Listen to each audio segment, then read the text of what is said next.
Muito bem, amados, que a graça e a paz de Cristo seja abundante sobre a sua vida, uma vez mais, nesta noite. Nós somos gratos a Deus por esse tempo, precioso na presença do Senhor. E nesses dias, que nós estamos nesta conferência, online aí, do nosso presbitério PSRO, e louvamos a Deus, e o objetivo é mesmo de trazer ao seu coração uma palavra de esperança nesse tempo que nós estamos vivendo, não é verdade? Esse tempo de isolamento, templos fechados, sem os nossos cultos presenciais, o que tem se tornado um desafio, pelo menos para nós aqui em Rondônia. Eu sei que tem outros irmãos nos acompanhando, recebi alguns recados aqui no WhatsApp. Mandar um abraço aqui para o presbítero Eduardo Cian e a Sônia, lá de Marcelândia, no Mato Grosso. Deus abençoa, Forte abraço aí a todos vocês e muitos outros que estão nos acompanhando. Que o Senhor Jesus abençoe, O reverendo Edivaldo Monteiro também, lá de Conquista do Oeste. Um abraço carinhoso, Edivaldo, amigão, meu. Reverendo Petrônio, é da região nossa aqui, está no Mato Grosso. Aquele abraço aí carinhoso para você também. E a todos que estão nos acompanhando, aos nossos irmãos aqui, da nossa igreja, aos nossos amados do nosso presbitério, aos colegas que estão também aí nos acompanhando aí. Que Deus abençoe grandemente a sua vida. E eu espero que Deus possa falar ao seu coração, continuar falando, o seu coração, depois da mensagem já que foi trazido pelo nosso irmão reverendo Alexandre, e que Deus continue abençoando grandemente a sua vida. Eu agradeço a Lília, a Aline e a Karina, eles nos auxiliaram aqui no louvor. Deus abençoe vocês grandemente, nesse instante. Queridos, vamos dar continuidade. Eu quero então fazer uma exposição do Salmo 4, na sequência e na proposta também do nosso presbitério, de todos trabalharmos o livro de Salmos, e tentar extrair do Salmo 4, queridos, uma palavra também de esperança. Uma palavra de esperança. Ontem, pela manhã, na nossa escola dominical na igreja local, eu fiz uma exposição do Salmo 20 e do Salmo 21, e aliás o Salmo ele é sempre muito oportuno, não é verdade? Então vamos ler juntos o Salmo 4, nos diz assim a palavra de Deus: responde-me quando clamo, ó Deus da minha justiça, na angústia me tens aliviado, tem misericórdia de mim e ouve a minha oração. Ó homens, até quando tornareis a minha glória em vexame, e amareis a vaidade, e buscareis a mentira? Sabei, porém, que o Senhor distingue para si o piedoso. O Senhor me ouve quando eu clamo por ele. Irai-vos e não pequeis. Consultai no travesseiro o coração e sossegai. Oferecei sacrifício de justiça e confiai no Senhor. Há muitos que dizem: quem nos dará a conhecer o bem? Senhor, levanta sobre nós a luz do teu rosto. Mais alegria me puseste no coração do que a alegria dele, porque lhes dá fartura de cereal e de vinho.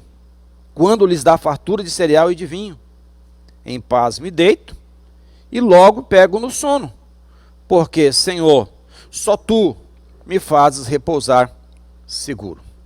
Deus gracioso, Deus bondoso, nós estamos à tua presença uma vez mais, e diante da tua palavra que é viva e é eficaz. Fala ao nosso coração, Deus. Desbloqueia a mente e o coração de cada pessoa que está nos ouvindo nesta hora, para que possam compreender a tua palavra, ó Deus, e que eu seja fiel na exposição das Escrituras uma vez mais. Em nome de Jesus, amém. Graças a Deus.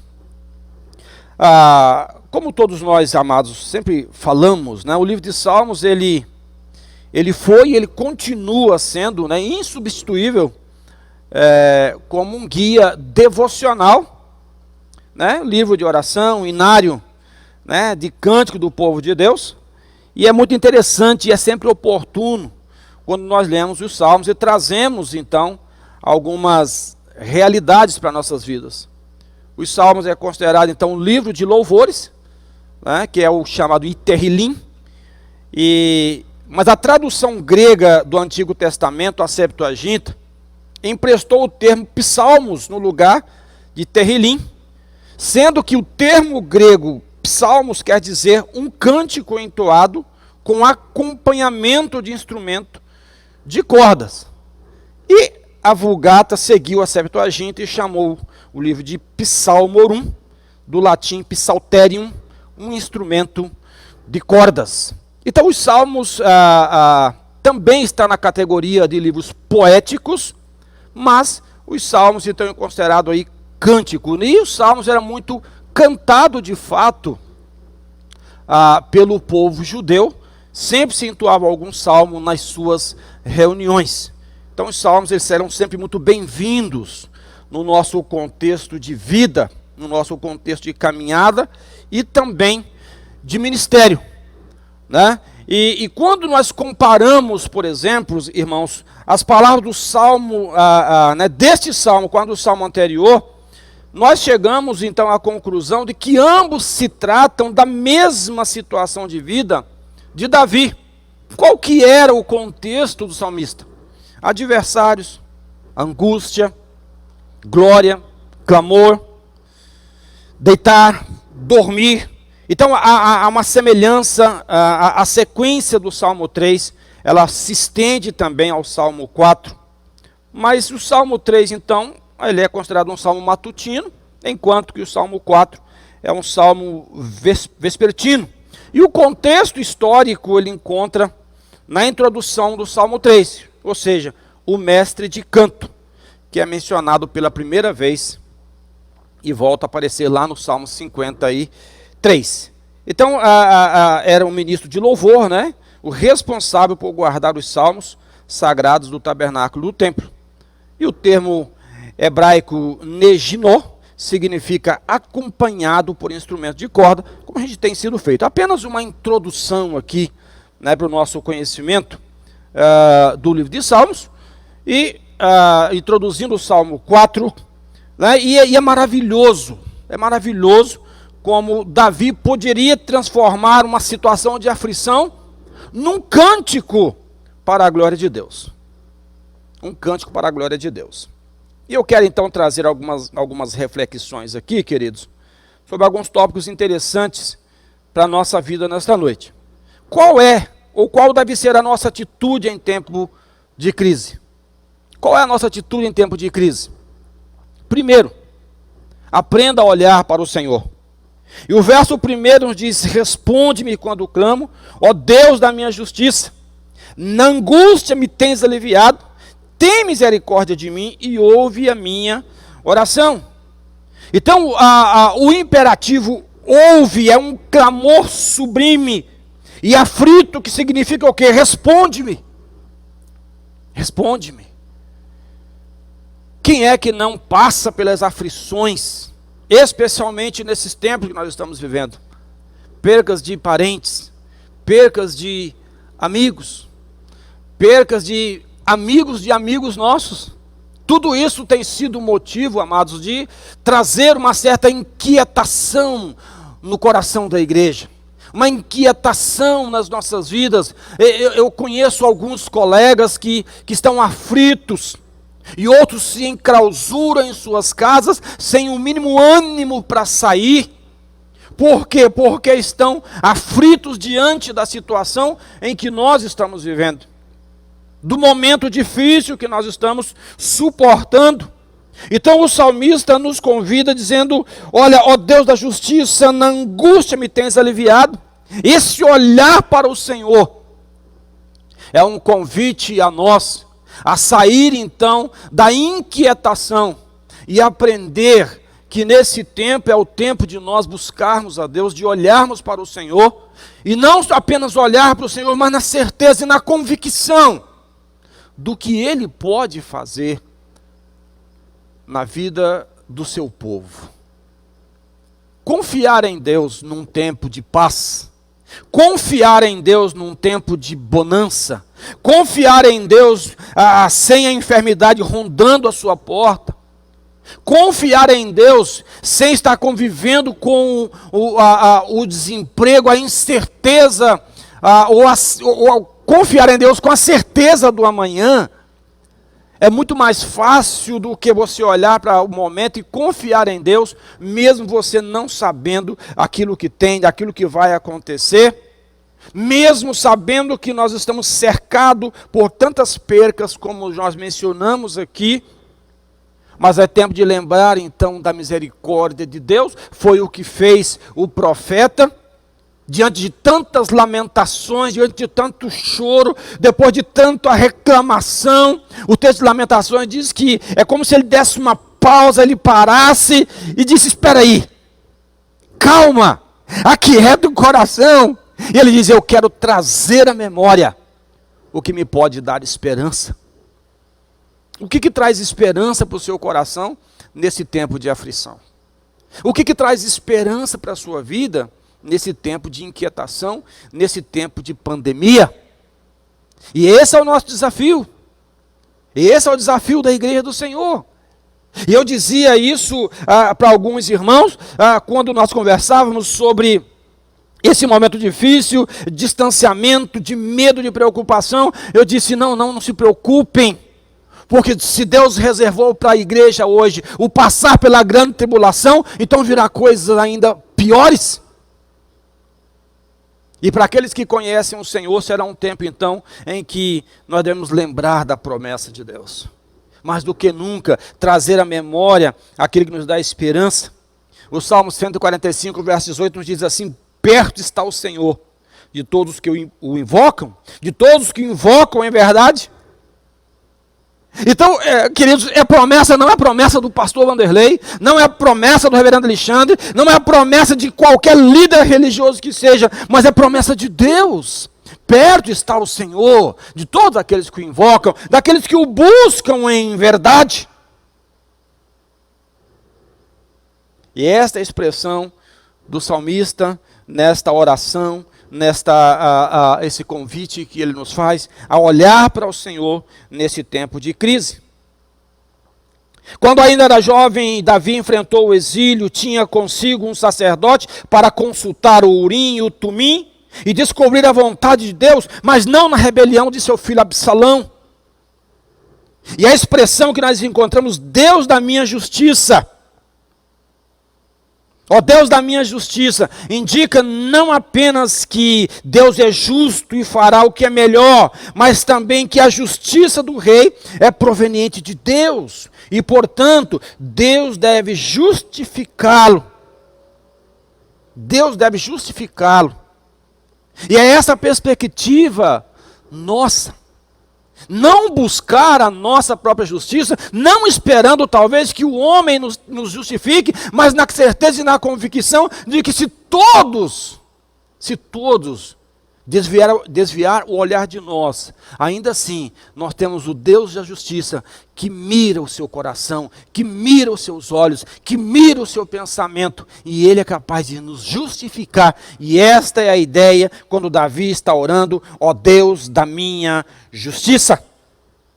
Davi estava sendo disciplinado por sua desobediência, mas Deus havia perdoado os seus pecados, Deus havia chamado Davi para ser rei, e somente Deus poderia justificá-lo naquele momento da sua vida. O rei lembra o Senhor, lembra do Senhor do livramento que Ele concedeu em várias ocasiões do passado, de medo, que pode fazê-lo mudar de comportamento, mas gerar também no seu coração uma segurança. Ó Deus da minha justiça, na angústia me tens aliviado. Ele lembra do seu passado. E o termo angústia refere-se a uma situação sem saída. Estar encurralado num lugar apertado, mas Deus o tem aliviado ou colocado num lugar espaçoso, pois Davi crescia quando se encontrava em situações difíceis. Ó Deus da minha justiça, na angústia me tens aliviado, no aperto o Senhor me tem estado presente. Quando me sinto encurralado, também percebo a tua presença. Quando me sinto desprezado, também consigo enxergar o Senhor. Qual que tem sido a sua experiência com esse Deus a quem você serve? Qual tem sido a sua experiência diante do cerco, diante de situações difíceis? Será que você pode também ou tem experimentado o alívio que Deus tem dado em situações difíceis? E Davi aprendeu isso, ele crescia em situações difíceis. E quantas vezes nos encontramos, não é verdade, num beco sem saída, tudo parece nebuloso ao nosso redor. É nesse momento que nós encontramos o Senhor, estendendo sua mão e nos dando o seu socorro. Deus é nosso refúgio e fortaleza, não é verdade? Deus é nosso refúgio e fortaleza, socorro bem presente. Davi sabe que não merece, ainda, que não merece ajuda alguma do Senhor, mas ora com base na misericórdia e no favor de Deus. Ele ora com base na misericórdia e no favor de Deus. Aliás, né, em sua graça, por exemplo, o Senhor nos dá aquilo que nós não merecemos. E em sua misericórdia, deixa de dar aquilo que nós merecemos. Em sua graça, Deus nos dá aquilo que nós não merecemos. E na sua misericórdia, Ele deixa de nos dar aquilo que merecemos. Ou seja, a punição, o castigo. E essa misericórdia é a razão e a causa de nós não sermos consumidos, porque ela não tem fim. Então, queridos, em tempo de crise, olhe para o Senhor. Olhe para o Senhor. O segundo tópico aqui, em tempos de crise, confronte o inimigo. Confronte o inimigo, versículo 2. Ó homens, até quando tornareis a minha glória em vexame, e amareis a vaidade, e buscareis a mentira? Sabei, porém, que o Senhor distingue para si o piedoso. O Senhor me ouve quando eu clamo por ele. Ó homens, até quando tornareis a minha glória em vexame? Então, em tempo de crise, confronte o inimigo. Davi não estava presente quando a revolta ocorreu, mas falava àqueles que voltaram contra ele, declarando Absalão rei. E o termo homens refere-se aos líderes corrompidos por Absalão e que com ele fizeram o povo desviar. Sempre que o povo segue líderes apenas pelo interesse, sem uma direção clara do Senhor, apenas pela competição, apenas talvez para receber o favor do homem, por certo que esse montim, por certo que esse ajuntamento vai tornar-se numa afronta contra Deus, uma corrupção contra o Senhor, e são homens que estarão desviando do propósito de Deus. Davi entendia que que seu raciocínio e sabia como Absalão o enganara. Não possuía glória alguma em si mesmo, pois toda a glória provém do Senhor. E a multidão entusiasmada seguia a vaidade e pagaria caro por seus pecados. E quando seguimos coisas vãs e acreditamos em mentiras, sempre acabamos nos perdendo, e aí a coisa torna-se bem mais difícil. O povo não está apenas depondo um rei, mas também lutando contra o Senhor, o Jeová, aquele que o colocou Davi no trono. Davi confronta. Davi, ele confia no Senhor num tempo em que talvez ele pudesse fugir, pudesse recuar, mas de forma sábia, na direção de Deus. Ele sabe então como enfrentar as situações, e ele diz no versículo 3, sabei porém que o Senhor distingue para si o piedoso, o Senhor me ouve quando eu clamo por ele. Deus sabe distinguir o piedoso, então Deus conhece a sua vida a fundo. Preste atenção nisso, queridos. Deus sabe aonde dói, Deus sabe aonde machuca, Deus sabe aonde aperta em você, Deus sabe aquilo que causa angústia no seu coração, Deus sabe aquilo que tira o seu sono, aquilo que te perturba. Não se engane, Deus conhece cada detalhe da nossa vida.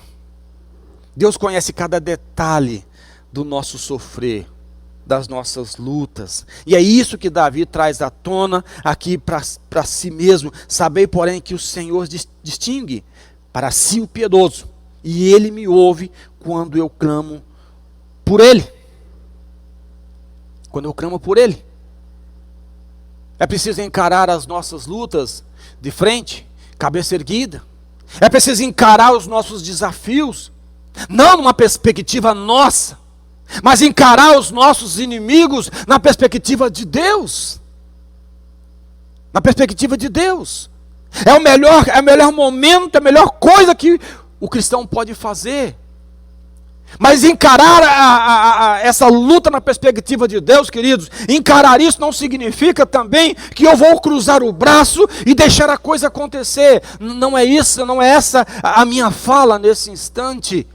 Encarar tudo isso na dependência de Deus, mas também é lutando com sabedoria, com discernimento, na certeza, na esperança, na mesma condição que o salmista expõe aqui: o Senhor me ouve quando eu clamo por Ele. Quem nunca enfrentou um desafio desses? Quem nunca enfrentou uma oposição, né? Seja no seu ministério como pastor, seja na sua liderança, na verdade, na sua liderança na igreja local. Qualquer liderança está sujeito hoje a enfrentar uma oposição. E quantos líderes preferem fugir do problema do que encará-lo de frente? Encarar de frente não significa brigar, esmurrar. Encarar as coisas com sabedoria, com discernimento, é lutando com as armas espirituais, aquelas que Deus deixou à nossa disposição, aquela que o Senhor entregou para que nós pudéssemos lutar. Sabei, porém, que o Senhor distingue para si o piedoso, e o Senhor me ouve quando eu clamo por Ele. Então, enfrente o seu inimigo, confronte os seus problemas. Me lembro aqui da fala de Deus quando Moisés, quando Deus chama Josué, que Moisés havia morrido. Então a fala de Deus, o conselho de Deus para Josué, disse: olha Josué, o meu servo Moisés morreu. E você tem o desafio, a missão de conduzir esse povo. Eu te escolhi você, Josué, para conduzir esse povo. E Deus disse ao seu servo Josué: contudo, seja forte, seja corajoso, não temas. Seja forte, seja corajoso. Por mais de uma vez o Senhor aconselha, ou o Senhor ordena Josué a ser forte e corajoso. Olha que interessante, note bem, amados, que o Senhor está orientando a Josué. Havia o chamado, estava falando pessoalmente com ele, mas Deus exige dele força, coragem, disposição. Portanto, não há vitória se não há disposição. Não há vitória se não há luta. Não há vitória se não há confiança no Senhor.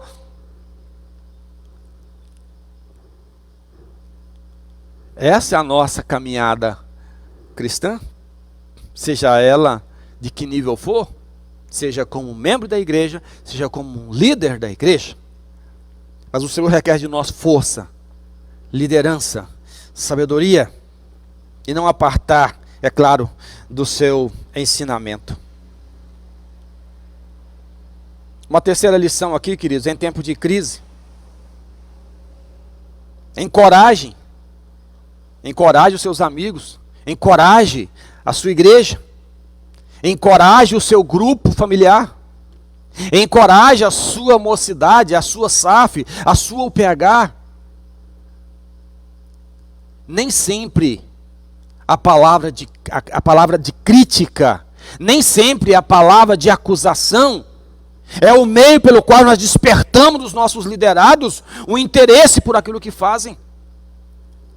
É melhor encorajá-los, É melhor trazer bons exemplos.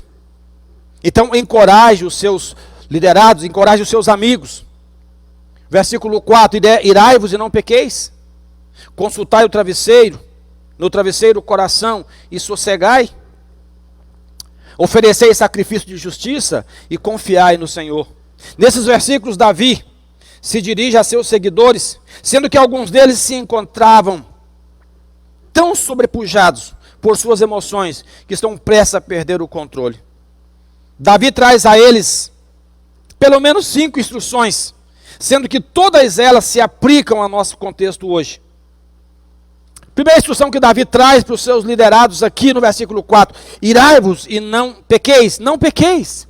A ira pecaminosa produz palavras e atos pecaminosos, e até mesmo homicídio, conforme Mateus capítulo 5, verso 21 a 26. E Paulo cita esse versículo em Efésios 4, 26, usando para isto a Septuaginta, versão grega do Antigo Testamento, que diz: irai-vos e não pequeis. Então, queridos, nem toda ira é pecaminosa. Há uma ira santa, a ira contra o pecado, que deve estar presente no coração do líder, do cristão de modo geral. E nós devemos ter cuidado para não alimentar uma ira pecaminosa. São 2 situações: ira e pecado. Irai-vos e não pequeis. Então a ira em si, ela não gera um pecado, ela não é um pecado em si, porque há uma ira que é justa, como nós falamos. Quando você está irado contra aquilo que é errado, contra aquilo que é mal, contra aquilo que é prejudicial à vida cristã, então esta ira, ela é alimentada e ela é protegida por Deus em sua palavra. Foi esta ira que Jesus teve quando ele chega do templo e que encontra o povo vendendo, cambiando, negociando na casa de Deus. E ele não tolera aquilo. O texto diz que ele vira a mesa e ele mete o chicote e ele espanta todo mundo. Então esta ira, a ira contra o pecado, ela não é pecaminosa. Mas é preciso ter cuidado que esta ira que muitas vezes nos acomete torne-se um pecado quando nós começamos a ofender as pessoas por conta do momento em que nós estamos vivendo. Esta ira torna-se pecado quando nós gritamos de forma descontrolada e falamos coisas que ofendem a quem está nos ouvindo. Palavras machucam, queridos. Palavras machucam. Elas destroem. Não se enganem. Elas destroem. Conheço pessoas que carregam traumas por coisas que ouviram. Esposas que carregam traumas por conta da estupidez dos seus maridos, muitas vezes. Filhos que carregam traumas por conta da intolerância dos seus pais. São várias situações que acontecem isso. Então isso é pecado. Isso é pecado. E o salmista está aconselhando aqui: irai-vos e não pequeis. Irai-vos e não pequeis. Então a primeira lição que ele nos dá aqui no verso 4 é: irai e não pequei. Segunda lição aqui: consultai o coração. É fácil irar-se com os pecados dos outros e ao mesmo tempo esquecer-se dos nossos próprios pecados. Como é fácil nós olharmos para a situação do outro, para o pecado do outro. E quantas vezes nós olhamos, nós julgamos e nós condenamos e já damos a sentença.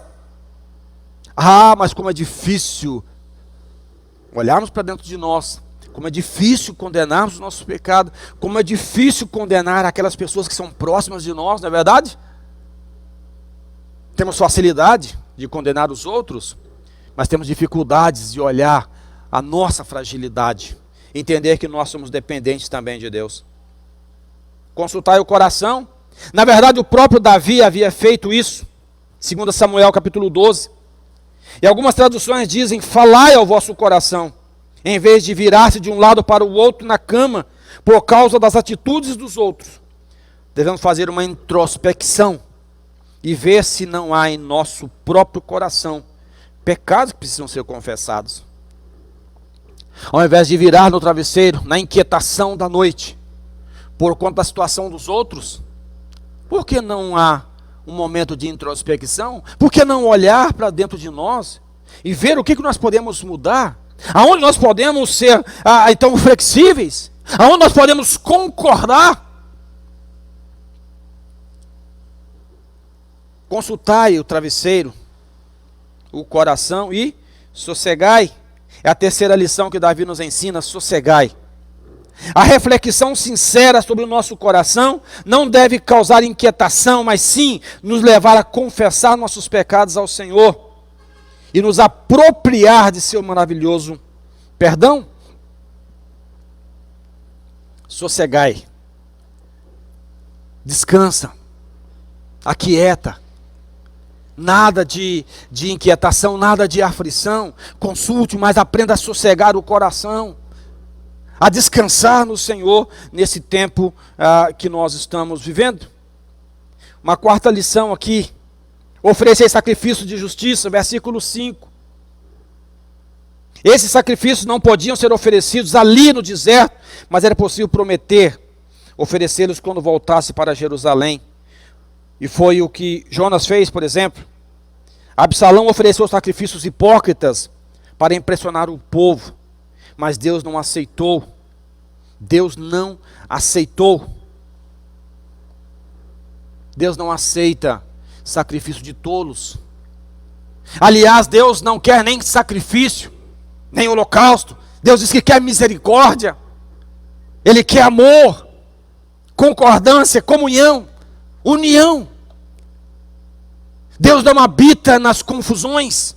Deus não habita nessas discórdias que levam muitas vezes a intrigas, a brigas. Oferecer a Deus, mas Davi está num contexto aqui de sacrifício ainda. Ele disse: oferecei sacrifício de justiça e confiai no Senhor. Essa foi a quinta lição que ele nos ensina: confiar no Senhor. Absalão estava confiando em sua liderança, e em seu exército, e em suas estratégias astutas, e em sua popularidade, mas não confiava no Senhor. Portanto, seu plano estava condenado ao fracasso. Davi não era apenas um grande rei e estrategista militar, mas também um pastor amoroso, que se importava com seu povo e desejava que andassem com o Senhor. Não era apenas um guerreiro, não era apenas um vencedor das suas batalhas, nas suas guerras militares, mas Davi era um pastor amoroso, que se preocupava com o seu povo e desejava que esse povo andassem com o Senhor na presença de Deus.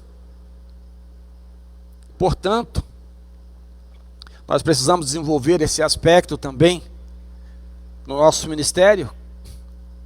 Sermos um pastor que defende o nosso povo, que briga pelo nosso povo no bom sentido, mas ser um pastor que ame o seu povo, ser um pastor que se relaciona com o seu povo. Corrige sim, é necessário, mas ame esse povo de forma piedosa. De forma piedosa. Brigue por eles, defenda-os, pois o Senhor tem confiado isso a nós. Não é pouca coisa, irmãos, é muita responsabilidade, é muita coisa diante de Deus. Davi sabia que a situação espiritual do povo era muito mais importante do que questões militares, pois o Senhor dá vitória àqueles que confiam e obedecem a sua palavra. No Salmo 20, no verso 7, diz: olha, uns confiam em carros, outros confiam em cavalos. Nós, porém, nos gloriaremos em o nome do Senhor, nosso Deus. Uns confiam em carros e outros em cavalos, e nós, porém, nos gloriaremos em o nome do Senhor, nosso Deus. Essa foi a expressão do salmista lá no Salmo 20. Aonde está a sua confiança? Aonde você tem depositado a sua confiança? Nas coisas, na sabedoria, na sua força financeira? Não pode ser. O povo de Deus confia no Senhor. O povo de Deus espera no Senhor. O povo de Deus se alegra no Senhor. E por último, queridos, em tempos de crise, louvem ao Senhor. Versículos 6, 7 e 8 diz assim: há muitos que dizem: quem nos dará a conhecer o bem? Senhor, levanta sobre nós a luz do teu rosto. Mais alegria me puseste no coração do que a alegria deles, quando lhes há fartura de cereal e de vinho. Em paz me deito e logo pego no sono, porque, Senhor, só tu me fazes repousar seguro. Aliás, esse versículo 8 eu aprendi quando era criança. A minha mãe nos ensinou a recitar isso. Nós éramos muito medrosos. Qual a criança que não tem medo, né? Algumas exceções. Mas no geral as crianças são medrosas. E minha mãe então recitava com a gente esse salmo. Em paz me deito e logo pego no sono, porque só tu, Senhor, me fazes repousar seguro. Os líderes de Davi relataram ao rei aquilo que muitos do povo estavam dizendo, portanto ele sabia que sua gente estava desanimada. A pergunta, quem nos dará a conhecer o bem, significa como gostaríamos de ver algo bom acontecer? Ou será que esta situação pode redundar em algo de bom? Ou ainda, quem pode nos tirar dessa situação terrível? O tempo do verbo, irmãos, indica que essas palavras de desânimo são repetidas continuamente pelos queixosos, e que quanto mais reclamam, mais tensos eles deixam os outros. Há muitos que dizem, quem nos dará a conhecer o bem? Já notou como é ruim ficar perto de pessoas inseguras? Como é ruim ficar perto de pessoas que estão sempre te reclamando? Que nada está bom? Tudo para ele é motivo de murmuração, de desânimo. Não é fácil conviver com pessoas assim. Eu tenho certeza que os pastores que estão me ouvindo têm no seu rebanho pessoas dessa natureza. São pessoas pessimistas.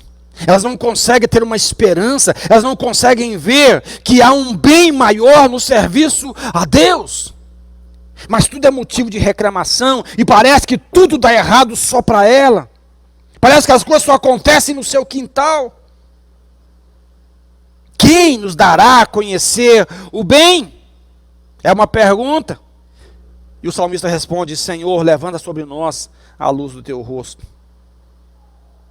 Alguém disse bem que os bons tempos são uma combinação de uma péssima memória com uma excelente imaginação. Que tipo de bem essas pessoas estão procurando? Riquezas? Paz? Segurança? A qualquer custo? Um rei temente a Deus? Ou um novo rei bem-sucedido? O que eles estão procurando? O que eles querem encontrar em outra pessoa que não encontram no rei Davi? Certamente que encontravam nesse rei fraquezas, como nós vemos em outros salmos, mas encontrava também perseverança, encontrava também um coração, conforme o próprio Deus disse, encontrava esse Davi, um homem segundo o coração de Deus. Um homem que tinha suas fraquezas, mas um homem temente ao Senhor, que buscava ao Senhor, que se arrependeu, que chorou, que sofreu, que amargou momentos difíceis, mas que reconheceu o seu estado, a sua natureza, ele se levanta e ele se coloca de pé diante de Deus. Assim como deve ser com você e deve ser comigo nos momentos de crise que nós enfrentamos. E ele sabe que tipo de bem ele deseja. O resplendor do sorriso de Deus sobre o seu povo. Ver o rosto glorioso de Deus, está certo de que ele se agrada deles, será o mais do que suficiente para a vida do rei. Senhor, levanta sobre nós a luz do teu rosto. E ele responde no verso 7, a indagação lá em cima. Quem nos dará a conhecer o bem? Ele disse, mais alegria puseste no meu coração do que a alegria deles. Eles se alegram porque há fartura de cereal e de vinho. Mas eu me alegro no Senhor. Eu me alegro no Senhor. E ele sabe que tipo bem ele queria. E essa declaração refere-se à bênção sacerdotal em Números capítulo 6, verso 24 a 26.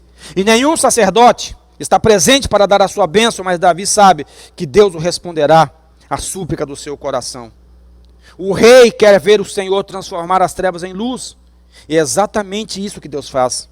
Porém, não apenas as trevas de Davi transformam-se em luz, como também seu desânimo é substituído por alegria. Em Malaquias 3,6, o Senhor disse: eu sou Deus e eu não mudo. Glória a Deus por isso. Eu sou Deus e eu não mudo. Porque se Deus mudasse de ideia, eu não estaria aqui e nem você estaria me assistindo. Eu sou Deus e eu não mudo. Portanto, amados, a promessa de Deus feita ao seu servo é a promessa que Deus também faz para as nossas vidas. Transformar em alegria o nosso momento de pranto. Transformar em prazer o nosso momento de tristeza. É isso que Davi fala no verso 7. Mais alegria me puseste no coração do que a alegria deles. A alegria deles é pela fartura de cereal e de vinho. Mas eu não, a minha alegria é porque o Senhor está comigo. Os israelitas alegravam-se grandemente em casamento, em tempos de colheitas abundantes. Mas a alegria que Deus concedeu a Davi foi maior do que a dessas ocasiões. Nas nossas palavras conclusivas nesta noite, eu quero dizer que, por fim, Davi louva a Deus pela paz que o Senhor colocou em seu coração antes da batalha ser travada e vencida. Deus lhe dera descanso na noite anterior, e agora ele repousaria novamente, sabendo que Deus era o seu escudo. O termo hebraico para paz é shalom, significa muito mais do que a ausência de conflitos. Deus dá aqui a ideia de adequação, confiança e plenitude de vida. E a paz que Davi está dizendo ela vai muito além da ausência desses conflitos, mas essa paz que ele disse: olha, em paz me deito, é por conta da presença de Deus na vida dele. Ele aprendeu a transformar as aflições em alegria. Não é que Davi era um masoquista, mas ele tinha a presença de Deus sobre ele e com ele. E é essa também a nossa perspectiva. Essa deve ser também a nossa esperança nesse Deus que nos traz plenitude de vida. Talvez o Senhor tenha lembrado Davi de Deuteronômio 33, verso 12. O amado do Senhor habitará seguro com ele. Todo dia o Senhor o protegerá e ele descansará nos seus braços. Essa promessa se torna ainda mais significativa quando nos lembramos de que o nome de Davi quer dizer amado. Devemos ter prazer, queridos, na palavra de Deus. E era pela manhã que Davi se encontrava com o Senhor e que o adorava. Era pela manhã que ele costumava satisfazer-se com a misericórdia de Deus. Salmo 90, verso 14. Porque não passa de um momento a sua ira, e o seu favor dura para sempre. Apesar de ter usado uma estratégia brilhante para fazer frente aos planos de Absalão, Davi recusou-se a assumir o crédito. Somente o Senhor receberia a glória. Deus restaurou Davi a seu trono e permitiu que preparasse Salomão para sucedê-lo. Confiança no Senhor é o que nós precisamos. Aprender que mesmo em meio às batalhas, mesmo em meio às guerras, mesmo em meio à aflição, o Senhor é aquele que nos dá paz quando nós estamos na nossa casa, no nosso leito, porque Ele faz nos repousar seguro. Os inimigos não nos atacarão pela noite, não porque não queriam, mas porque Deus estava protegendo e Deus dava paz ao seu servo. Que Jesus te abençoe. Que o Espírito Santo aplique no seu coração essa palavra e traga paz também para a sua alma. Traga alegria para o seu coração e te faz repousar seguro, mesmo em meio às aflições, mesmo em meio a essa pandemia, nós possamos aprender a descansar no Senhor. Vamos orar ao Senhor. Quando você estiver, abaixe sua cabeça e vamos orar ao Pai. Deus gracioso e Deus bondoso, muito obrigado, Senhor, por mais esse tempo na Tua presença. Obrigado, Deus amado, pela Tua presença conosco. Pai Santo, a Tua palavra tem muito nos ensinado nesses dias. Ó Deus, o Senhor é aquele que traz paz para a nossa alma, nos momentos mais difíceis que porventura o Teu povo esteja passando. Visita a Tua igreja nesta noite, em nome de Jesus. Amém.